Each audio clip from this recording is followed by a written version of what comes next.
Hello guys, welcome to my channel EHS talk with Ankush. और आज की वीडियो में हम जानेंगे रिन्यूएबल और नॉन रिन्यूएबल एनर्जीज के बारे में, रिन्यूएबल और नॉन रिन्यूएबल एनर्जीज के टाइप्स के बारे में और कुछ एग्जांपल्स द्वारा इसे समझने की कोशिश करेंगे।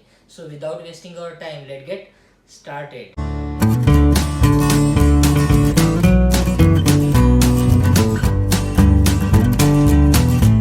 So what is renewable energy? A renewable energy source means energy that is sustainable, something that can run out or endless like the sun.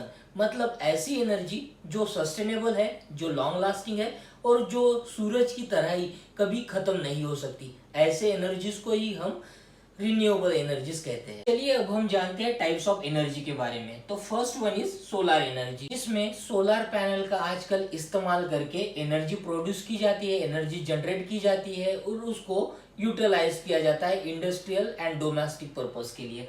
Second is wind energy. Wind energy में wind power के द्वारा, wind power stations के द्वारा energy generate की जाती है और उस एनर्जीज का इस्तेमाल किया जाता है। थर्ड इज हाइड्रो एनर्जी, मतलब हाइड्रो पावर स्टेशंस की तरह हाइड्रो के माध्यम से, वाटर के माध्यम से जो है वो एनर्जी जनरेट की जाती है, जिसका यूटिलाइजेशन, जिसका इस्तेमाल जो है इंडस्ट्रीज में आजकल किया जाता है। और ज्यादातर हाइड्रो पावर का ही इलेक्ट्रिसिटी जनरेट करने के लिए एज अ रिन्यूएबल एनर्जी जो है वो इस्तेमाल किया जाता है। Fourth is tidal energy. में भी हो सकता है कि टाइडल एनर्जी आपके लिए नया कॉन्सेप्ट हो, आपने पहली बार जो है वो टाइडल का नाम सुना है। तो टाइडल एनर्जी जो होती है वो टाइडल एनर्जीज के प्लांट होते हैं कोस्टल एरियाज में, जहां पर जो हाई टाइड या लो टाइड समुद्र के अंदर आता है उसके माध्यम से जो है इलेक्ट्रिसिटी जनरेट की जाती है और उस इलेक्ट्रिसिटी का इंडस्ट्रीज के लिए, इक्विपमेंट्स रन करने के लिए इस्तेमाल किया जाता है। And fifth is geothermal energy. Geothermal energy means हमारे अर्थ के अंदर जितना आप डेप्थ में जाओगे उतनी हीट जो है वो बढ़ती जाएगी। हीट के माध्यम से जो है इलेक्ट्रिसिटी जनरेट की जाती है, जिसका प्रमाण काफी लेस है, काफी कम है, बट फिर भी एज अ रिन्यूएबल एनर्जी जो है वो जियोथर्मल एनर्जीज का इस्तेमाल किया जाता है। And the six is biomass energy. तो बायोमास एनर्जी जो है वो जनरेट की जाती है बायोगैस प्लांट के द्वारा, जिसमें हम बायोमास की मदद से जो है, बायोगैस की मदद से जो है वो इलेक्ट्रिसिटी जनरेट करते हैं। Like would is one of the example of that. जैसे हम वुड को जो है वो पेड़ को काटने के बाद जलाते हैं और उसको एनर्जीज में, हीट में कन्वर्ट करते हैं, जिसको भी हम एनर्जी फॉर्म में कन्वर्ट कर सकते हैं। So these all are the examples and types of renewable energy. So what is non-renewable energy? The energy resources which can be exhausted one day and can't be repeatedly are called non-renewable energy resources.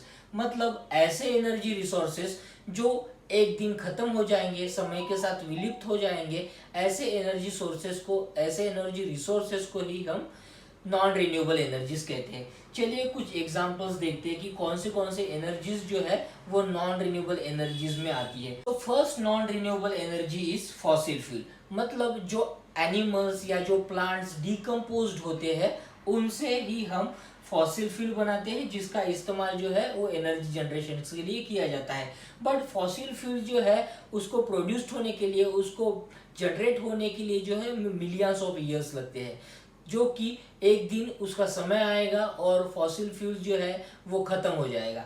तो इसके लिए जो है वो fossil fuel को non renewable resources कहा जाता है। Second is crude oil. Crude oil मतलब पेट्रोलियम ऑयल, जो कि हम पेट्रोल्स, डीजल्स, केरोसिन जो वो हम बोलते हैं वो होते हैं पेट्रोलियम, जिसको हम क्रूड ऑयल के नाम से भी जानते हैं। तो ये भी जो है अर्थ के अंदर एक्सट्रैक्ट करके उसको निकाला जाता है, तब जाके जो है वो क्रूड ऑयल बनता है। बट ऐसे ही समय के साथ जो है वो क्रूड ऑयल विलुप्त होता जाएगा। अभी से क्रूड ऑयल की जो रिक्वायरमेंट है वो दिन ब दिन कम होती जा रही है, जो जनरेशन है वो कम होती जा रही है। तो आने वाले दिनों में, आने वाली कई वर्षों में हो सकता है, पॉसिबिलिटीज पूरी है कि क्रूड ऑयल भी जो है वो विलुप्त होता जाएगा, खत्म होता जाएगा। Third is natural gases. Natural gases जिसका हम घर पे भी इस्तेमाल करते हैं, लाइक एलपीजी। एलपीजी भी जो है वो एज अ नेचुरल गैस ही इस्तेमाल किया जाता है। तो नेचुरल गैस में क्या क्या आता है? Propane, ethane, butane. सो इन सब का मिक्सचर बना के ही जो है वो एलपीजी बनता है, तो जिसको एज अ नेचुरल गैस भी हम कहते हैं। तो नेचुरल गैस भी जो है वो डे बाय डे जो है वो विलुप्त होते जाएगा, तो उसी को हम नॉन रिन्यूएबल रिसोर्सेज कहते हैं। Fourth non renewable energy is कोल।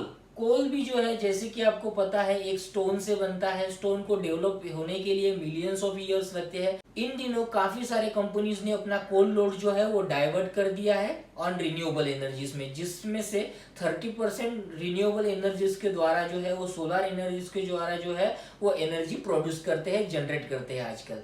तो कोल भी जो है वो डे बाय डे विलुप्त होते जा रहा है, रिक्वायरमेंट कम होती जा रही है। The fifth and last is nuclear energy.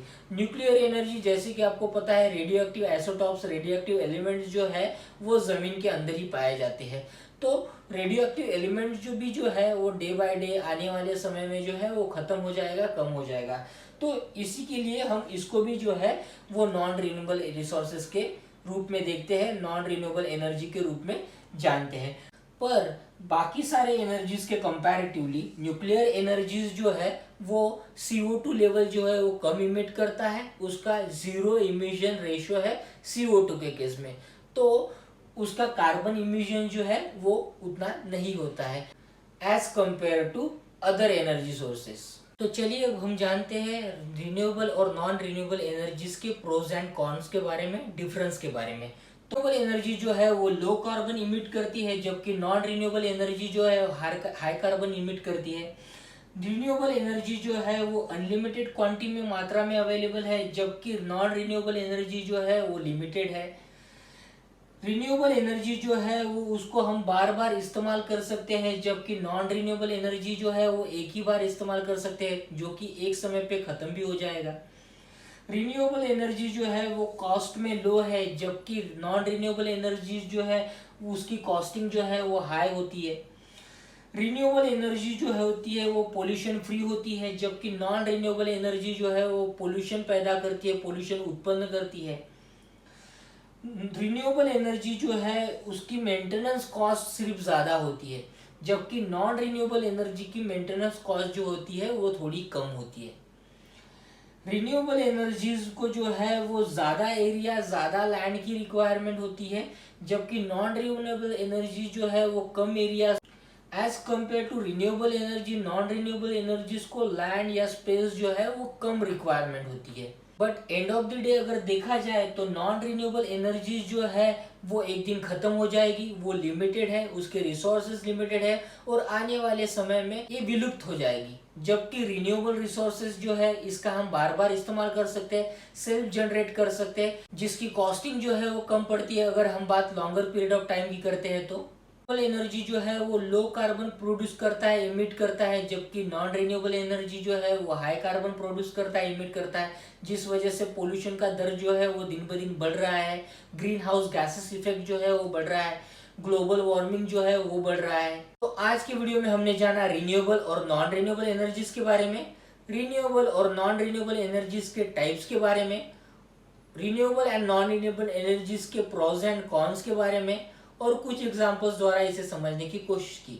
I hope कि आपको आज का वीडियो पसंद आया होगा। अगर पसंद आया तो वीडियो को लाइक कर देना, चैनल पे नए हो तो चैनल को सब्सक्राइब कर देना। मिलते हैं नेक्स्ट वीडियो में, टिल देन बाय बाय।